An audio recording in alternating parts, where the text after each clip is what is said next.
Alrighty, so on number 16, we want to prove that parts of these triangles are congruent to each other using CPCTC. What I need you guys to know is that to use CPCTC, you got to first know that the triangles are congruent to each other. So before I can do this, I need to know that the triangles are congruent to each other. So statement or answer choice D is going to be the best pick. Alrighty, this question has a lot going on it. It says, which set of given information does not prove that triangle CAM is congruent to triangle COM? So what I know here, what I see here in front of me is that CM, this segment right here, CM is congruent to itself thanks to the reflexive property. And that's not going to change. So I'm going to have that there as I look through answer choices A through D.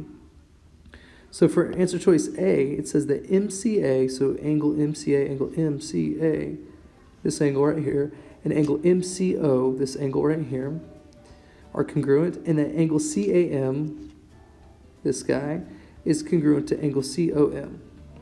So does that make a pair of congruent triangles? And the answer is yes, by angle, angle, and the non-included side. So we call that AAS, congruence. Cool. So I'm going to erase some of that stuff. Oh, there it goes. And now I'm going to look at answer choice B.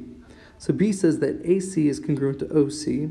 So segment AC is congruent to segment OC. All right, and that angle ACM, this guy, is congruent to angle OCM, that guy. So these two triangles, now based on these markings, I can say that they're congruent because I see a side and an angle that's sandwiched between them. So we call that side angle side congruence.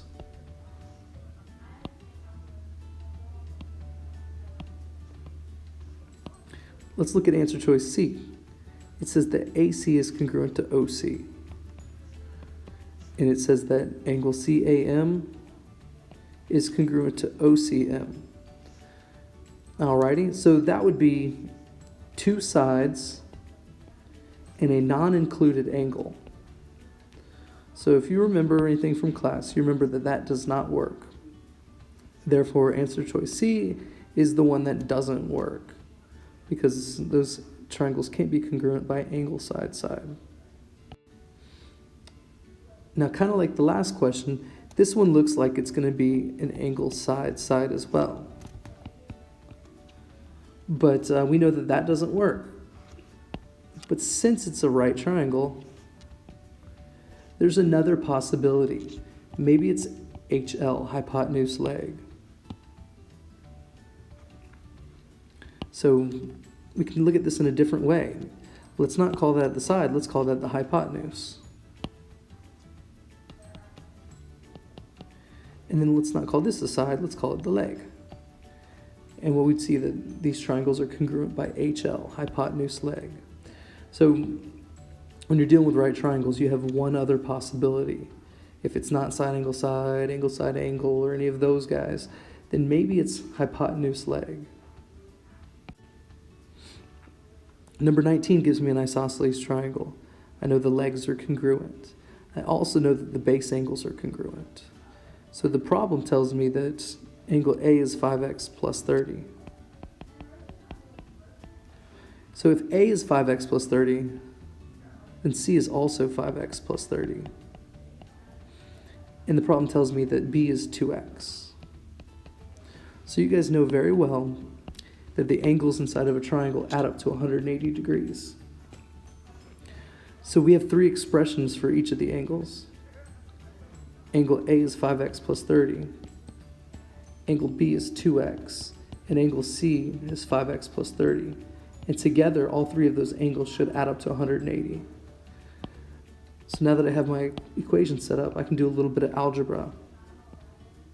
I'll start by combining like terms. 5x, 2x, and 5x make 12x, and 30 make 60.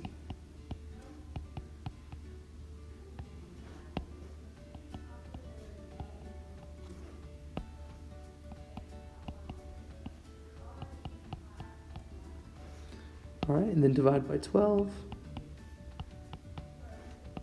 And x equals 10.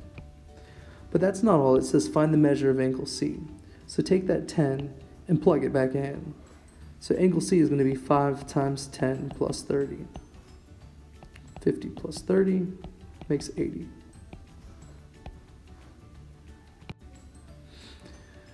This question talks about a dilation where we multiply the coordinates by the scale factor. I can do that because it has a center at the origin. So all I have to do is take that negative 4 and 12 and multiply them both by 4 because that was my scale factor. We haven't talked very much about dilations, I'm sorry. So the correct answer is just going to be negative 16 and 48.